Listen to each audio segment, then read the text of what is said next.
आज हम एकादशी माता का कथा सुनाने जा रही हूँ। ये कथा का आप लोग जरूर सुनिए। अगर मेरी कथा अच्छा लगे तो एक लाइक शेयर जरूर कीजिए। एकादशी माता की जय हो, विष्णु भगवान की जय हो। एक गांव था। उस गांव में एक परिवार रहता था। उस परिवार में 4 संतान थे, 2 लड़का 2 लड़की। बेटा का नाम रोनू सोनू था, बेटी के नाम रुनकी झुनकी थी। दोनों पति पत्नी माटी काटने के काम करता था। जो पैसा दोनों को मिलता वही पैसा से अपना वो लोग संसार चला रहे थे। वो लोग का संसार में कुछ ज्यादा ही तकलीफ था। उनकी दोनों बेटी तो बाहर नहीं निकल पा रही थी, क्योंकि वो लोग के शरीर पर अच्छा कपड़ा नहीं था। वो लोग छिरे फटे कपड़ा पहनकर अपना घर में रहती थी। उसलिए वो दोनों बहन कभी बाहर नहीं निकलती थी। उनके पड़ोस में एक औरत रहती थी। उस औरत 11 माता का हर एक महीना का 11 माता का वो व्रत करती थी। जिस दिन उस औरत 11 माता का व्रत करती, रास्ते में खड़ा होकर देखती कि कोई तो अपना घर से निकलेगा, उसी को मैं अपना 11 माता का कथा सुना दूंगी। लेकिन अपना महल से तो कोई नहीं निकलता और नहीं अपना 11 माता का वो कथा सुना पाती थी। उस औरत फिर से दूसरा महीना का 11 माता का व्रत कर रखी थी और रास्ते में खड़ा होकर देख रही थी कि कोई रास्ता में आएगा, उन्हें अपना 11 माता का कथा सुना दूंगी। लेकिन कोई अपना घर से नहीं निकला और नहीं अपना कथा सुनाई। वो देखती है कि एक गाय और एक गधा एक खेत में चर रहा था। उस गधा और गाय का कोई संतान नहीं था।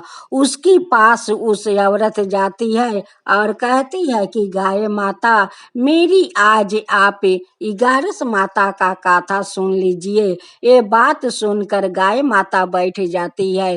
फिर गधा के भीरी जाती है, कहती है कि गधा जी, मेरे 11 माता का आप कथा सुन लीजिए। गधा भी बैठ जाते हैं। उस औरत ने 11 माता का कथा उस गधा और गाय माता को सुनाती है और वो लोग श्रद्धा भक्ति से 11 माता का कथा सुनते हैं। कथा सुनने का फल तो 11 माता गाय माता को और गधा को दे दी। वो दोनों माँ बन गई। कुछ दिन का बाद गाय और गधा का दोनों को संतान होता है। गाय और गधा तो बहुत खुश हो गई, कहने लगी कि ये तो 11 माता का चमत्कार है कि उनकी कथा सुनकर हम दोनों माँ बन गई। उसी औरत 11 माता का फिर से व्रत कर रही थी और रास्ते में जाकर बैठी है कि रास्ता में कोई आ जाएगा, उन्हीं का 11 माता का कथा सुना दूंगी। उस दिन गाय और गधा दोनों अपना बच्चा को लेकर उसी औरत के पास जाती है और देखती है कि औरत तो 11 माता का कथा कहेगी। वहीं पर दोनों बैठ जाती है और बैठकर पूरा 11 माता का कथा सुनती है। जब पूरा कथा समाप्त हो गया तो उस औरत कहती है कि गाय माता ये आपकी संतान है, गधा जी ये आपके संतान है। लेकिन वो लोग का तो जबान नहीं था कि वो लोग कुछ बोल सके। उसी समय सोनू का माता पिता काम करने जा रहे थे। देखते हैं कि उस औरत के पास एक गधा और एक गाय दोनों अपना अपना बच्चा को लेकर बैठा है। सोनू का माँ कहती है कि बहन, एक गाय और गधा आपके पास बैठी है। वो कहती है कि हाँ, एक दिन यही गाय या गधा मेरी 11 माता का कथा सुनी थी। ये लोग का तो कोई संतान नहीं था, 11 माता का ये लोग कथा सुना, 11 माता ये दोनों को माँ बना दिया। आज उसी 11 माता का कथा सुनने ये दोनों फिर से आई है। सोनू का माँ कहती है कि बहन, इस बार आप 11 माता का व्रत करेगी तो मैं जरूर 11 माता का कथा सुनूंगी। उसी औरत ने फिर दूसरा महीना का 11 माता का व्रत करती है। उस समय सोनू के माता पिता काम करने जा रहे थे। देखते हैं कि वही औरत तो बट के गाछ के भीरी बैठी है। आज तो 11 माता का ये कथा सुनाने वाली है। सोनू के माँ कहती है कि बहन, 11 माता का कथा तो आज सुनाएगी। वो कहती है कि बहन बैठिए, मैं अभी 11 माता का कथा सुनाऊंगी। दोनों पति पत्नी वहीं पर बैठ जाते हैं या बैठ कर 11 माता का बहुत श्रद्धा भक्ति से कथा सुनते हैं। दोनों पति पत्नी 11 माता का कथा बहुत श्रद्धा भक्ति से सुना और सुन कर तब जाकर दोनों काम पर चले गए। जब दोनों पति काम करके घर लौटे तो सोनू के माँ बहुत थकी हुई थी। खटिया पर जाकर सो जाती है और सोते सोते बहुत चिंता करती है। चिंता करते करते उनकी अंगी लाग जाता है। उसी समय 11 माता उनकी बूढ़ी का रूप धारण करते हुए उनकी सपना में आती है और कहती है कि क्या हुआ बेटी, क्यों तू चिंता कर रही है। वो कहती है कि माता, मैं चिंता ना करूँ तो क्या करूँ। देखिए मेरा घर में तो कितना दुख तकलीफ है। अपना दोनों बेटी को अच्छा कपड़ा नहीं दे सकती हूँ और नहीं भोजन दे सकती हूँ। इसलिए तो मैं बहुत दुखित रहती हूँ। हम दोनों पति पत्नी जाकर सारा दिन माटी काटने के काम करती हूँ। उस पैसा से हम लोग का संसार नहीं चलता है माता, नहीं चलता है। 11 माता कहती है कि बेटी, तू क्यों नहीं 11 माता का व्रत करती है। तू 11 माता का व्रत कर, सब 11 माता तेरा दुख दूर कर देगी। ये सब बात कहकर 11 माता सपने से चली जाती है। जब सोनू का माँ का वांगी टूटता है तो अपना दोनों बेटी से कहती है कि देख बेटी, आज मैं सपना में कितना सुंदर देख रही हूँ सपना। एक बूढ़ी माई मेरे सपने में आई थी और वो कहती है कि बेटी क्या हुआ, क्यों तू चिंता कर रही है, क्यों नहीं तू 11 माता का व्रत करती है। 11 माता तेरा सारा दुख दूर कर देगी। उसी सपना का सोच कर सोनू के माँ 11 माता का व्रत करती है। बहुत श्रद्धा भक्ति से व्रत करती है। बैठ कर अपना दोनों बेटी को बेटा को बैठा कर 11 माता का कथा सुनाती है। उस दिन घर में खाने के लिए कुछ नहीं था। उसलिए सोनू के माँ निर्जल उपास 24 घंटा रह जाती है। उनकी उसने वैसा ही सो जाती है। जब सुबह हुआ तो सुबह के पहर उनकी बेटी कुछ बनाई थी, उसी से वो पारण करती है। थोड़ा देरी का बाद उनकी पति और दोनों बेटा काम करने के लिए बाहर जा रहे थे। उसी समय सेठ आ रहा था। इधर से उनकी पिता और दोनों बेटा जा रहे थे काम करने के लिए। सेठ कहता है, तुम तीनों मेरा घर काम करेगा। वो लोग कहने लगे कि मालिक, क्यों नहीं काम करूंगी, चलिए मैं आज से आपका घर में काम करती हूँ। वो तीनों अपना मेहनत लगन से सेठ का घर में काम करने लगा। कुछ दिन करते करते बीत गया। सेठ तो बहुत ज्यादा पैसा देने लगा। अब तो वो लोग का आस्ते आस्ते दुख दूर होने लगा।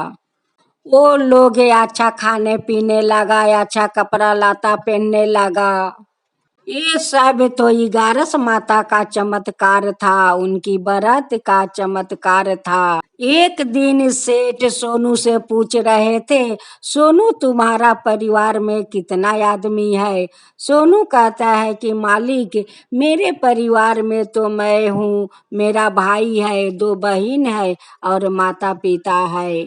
हम लोग तो बहुत गरीब है, बहुत गरीब है मालिक। सेठ जी सोनू से कहते हैं कि सोनू, अपना दोनों बहन के लिए अच्छा से अच्छा घर बर खोजो। मैं तुम्हारा दोनों बहन को धाम धूम से शादी करूंगी। ये सब बात सुनकर तो वो लोग का मन में लड्डू फूटने लगा। कहने लगा कि हम लोग का तो भगवान मिल गया है। आज वो हम लोग का बहन का शादी करने पर तैयार है, सारा पैसा खर्चा करने पर तैयार है। तो ये तो हम लोग का भगवान से कम नहीं। सोनू अपना मालिक से जाकर कहता है कि मालिक, हम तो अपना बहन के लिए अच्छा घर बर खोज लिया है। सेठ कहते हैं कि सोनू जाओ, तुम शादी का दिन पक्का ठीक कर दो, मैं सब यहाँ पर तैयार करता हूँ। अब तो सेठ जी उनकी दोनों बेटी को धाम धूम से शादी करवा देते हैं। दोनों बहनें अपना ससुराल चली जाती है और ससुराल जाकर अपना बहुत खुशी खुशी से ससुराल में रहने लगती है। पड़ोस का औरत लोग आती है और सोनू का माँ से कहती है कि बहन, ये सब कैसे चमत्कार हो गया। आपका पति और दोनों बेटा को बहुत अच्छा काम मिल गया और आपको बेटी को इतना धाम धूम से शादी हुआ, वो भी अच्छा घर में। ये सब कैसे चमत्कार हो गया। रानू का माँ कहती है कि ये सब तो 11 माता का चमत्कार है, उनकी व्रत का चमत्कार है। एक दिन मेरे सपने में एक बूढ़ी माई आई और उस बूढ़ी माई हमें 11 माता का व्रत करने के लिए कही और मैं व्रत किया और उस व्रत के कारण आज देखिए हमारा घर में चमत्कार हो गया। मेरा बेटा पति को काम मिल गया, मेरे बेटी लोग ससुराल में खुशी खुशी से रह रही है। फिर दूसरा महीना आया, सोनू के माँ 11 माता का व्रत कर रही थी। उनकी पड़ोसी में एक बूढ़ी माई थी, उनकी उन्हें अपना सासू माँ मान रही थी। वो कहती है कि सासू माँ आइए यहाँ पर बैठिए, मैं 11 माता का गाथा आपको सुनाती हूँ। वो बूढ़ी माई कहती है कि मेरा समय नहीं है तुम्हारा गाथा सुनने के लिए, मेरा घर में तो बहुत काम है। बूढ़ी माई तो 11 माता का गाथा तो सुनी नहीं। सोनू का माँ अपना घर में जाकर अपना पति को गाथा सुनाती है। फिर दूसरा महीना आया, फिर 11 माता का सोनू का माँ व्रत कर रही थी। फिर बूढ़ी माँ उधर इधर घूम रही थी। सोनू का माँ कहती है कि सासू माँ आइए यहाँ पर बैठिए, मैं आपका 11 माता का गाथा सुनाती हूँ। वो कहती है कि मेरा घर में तो बहुत काम है, अभी मेरा समय नहीं है गाथा सुनने का। फिर बूढ़ी माई 11 माता का गाथा नहीं सुनी। फिर सोनू का माँ जाकर अपना पति को गाथा सुनाती है। फिर से सोनू का माँ दूसरा महीना का 11 माता का व्रत करती है। वो तो निर्जल उपास थी। बूढ़ी माँ उधर घूम रही थी। वो कहती है कि सासू माँ आइए ना, आपको मैं 11 माता का गाथा सुनाती हूँ। वो कहती है कि मेरा समय नहीं है। अब तो 11 माता वो बूढ़ी पर बहुत गुस्सा हो और गुस्सा होकर वो अजगर का रूप धारण करती है। उनकी द्वार के सामने एक फोका था, उसी फोका में जाकर बैठ जाती है। जब उनकी बेटा शाम के पहर कहीं जा रहे थे, 11 माता उनकी पैर टान लेती है, उसी फोका में पेचा कर बैठ जाती है। उनकी पत्नी उनकी साथ बैठ कर रो रही थी कि मेरे पति को तो बिल में पैर फंस गया है। बुढ़िया का सपने में 11 माता गुस्सा होकर जाती है और कहती है कि रे बुढ़िया, तू बार बार मेरा गाथा को अपमान कर रही है, तू बार बार मेरा गाथा को अपमान कर रही है। तेरा घर में तो इतना बहू है काम करने वाली, फिर भी तू मेरा गाथा नहीं सुनती है और कहती है कि मेरा घर में बहुत काम है। देख उसका परिणाम कि आज तेरा बेटा को भोगना पड़ा है। अगर तुम उस माटी का खोद कर निकालने के कोशिश किया तो तेरा बेटा को मैं गायब कर दूंगा। अब तो सपने में बुढ़िया 11 माता का हाथ जोड़ रही है, माता पटक रही है, मिनती कर रही है कि माँ मुझे माफ कर दीजिए, मुझसे बहुत बड़ा भूल हो गया है माँ, बहुत बड़ा भूल हो गया है। अब ऐसा भूल कभी नहीं होगा माँ, मुझे माफ कर दीजिए, मुझे माफ कर दीजिए। अगर हमारा बेटा को आप पैर सलामत रखा माँ, तो मैं आपको श्रद्धा भक्ति से 11 माता का व्रत भी करूंगी, कथा भी सुनूंगी। मेरा घर का सारे परिवार आपका व्रत करेंगे माँ, आपका व्रत करेंगे। मेरा बेटा को सलामत रखिए माँ, उनकी पैर निकाल दीजिए माँ। 11 माता कहती है कि जैसा तू मुझे अपमान किया है, मेरा कथा को अपमान किया है, उतना दिन तो तुझे भोगना पड़ेगा। अभी 15 दिन है, 15 दिन के बाद फिर से मेरा एकादशी व्रत आता है। 15 दिन तक तेरा बेटा वैसा ही बैठा रहेगा उसी फोका के अंदर। बुढ़िया माई कहती है कि 11 माता आप इतना कठोर मत बनिए माता, इतना कठोर मत बनिए। आपका व्रत मैं श्रद्धा भक्ति से करूंगी माँ, कथा श्रद्धा भक्ति से सुनूंगी माँ। आप इतना कठोर मत बनिए, मेरा बेटा को पहले निकाल दीजिए माता, निकाल दीजिए। सभी लोग तो सो गए थे, लेकिन उनकी पत्नी जाकर उनकी पास सारा रात बैठी हुई थी। अब तो बुढ़िया माँ का बात सुनकर 11 माता का दया आ जाता है।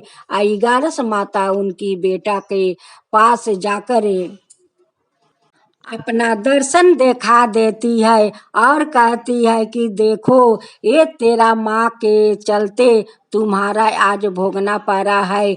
तुम्हारा माँ तो मेरा कथा को बार बार ठुकराती रही, बार बार ठुकराती रही, अपमान करती रही। जो मेरा कथा को ठुकराता है, अपमान करता है, उनकी मैं ऐसे ही शास्ति देती हूँ। अब तो उनकी पत्नी 11 माता का पैर पकड़ लेती है, उनकी पति पकड़ लेते हैं, कहते हैं कि माता आप माफ कर दीजिए, आप माफ कर दीजिए। उनकी पत्नी कहती है कि माता मैं आपका व्रत करूंगी, मैं आपका कथा सुनूंगी, आप मेरे पति को पैर निकाल दीजिए माता, निकाल दीजिए। उनकी पति कहने लगे कि माता आपका कथा मैं भी सुनूंगी माता, मैं भी सुनूंगी, मेरा पैर निकाल दीजिए माता। 11 माता कहती है कि देखो, जो मेरा श्रद्धा भक्ति से व्रत करता है, मेरा कथा सुनता है, उन पर मैं बहुत प्रसन्न हो जाती हूँ। जो मांगता है वही मैं देती हूँ। जो लोग मेरा कथा को अपमान करता है, उनकी मैं कभी माफ नहीं करती हूँ। कि बेटा कहते हैं कि माँ अब कभी भूल नहीं होगा माँ, कभी भूल मेरी माँ से नहीं होगा माँ, अब वो भी करेगी आपका व्रत माँ, वो भी करेगी। 11 माता उनकी सलामत पैर निकाल देती है और कहती है कि तेरा पैर में कुछ नहीं होगा।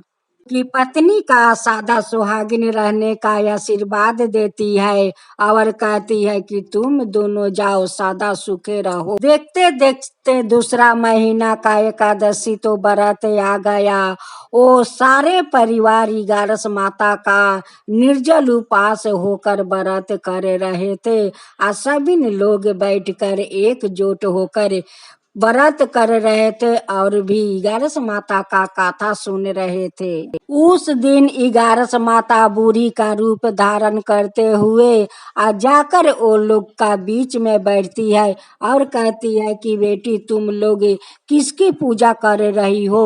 वो लोग कहती है कि मैं तो 11 माता का व्रत कर रही हूँ और उन्हीं का मैं कथा सुना रही हूँ। वो लोग से बूढ़ी माई कहती है कि जो 11 माता का व्रत करता है, 11 माता उन लोग पर प्रसन्न हो जाती है और मन चाहा फल दे देती है। गारस माता में तो वो शक्ति है कि जो लोग मांगता है वही गारस माता दे देती है। माता तो बहुत दयालु और कृपालु है, सभी का दुख हर लेती है। ये गारस माता जैसे वो माटी काटा औरत को आप भागे बदल दिया, उस बुढ़िया माई का धर्म का रास्ता दिखाया है गारस माता, वैसे सबिन का धर्म के रास्ता दिखाइए और सबिन को भाग बदल दीजिए है गारस माता। जो आपका काता कहता है, जो सुनता है, जो हुंकारी पड़ता है, उन सब का ऊपर कृपा कीजिए हे गारस माता, उन सब का ऊपर कृपा कीजिए हे गारस माता। जय गारसी माता की जय हो, गारसी माता की जय हो, विष्णु भगवान की जय हो, विष्णु भगवान की जय हो।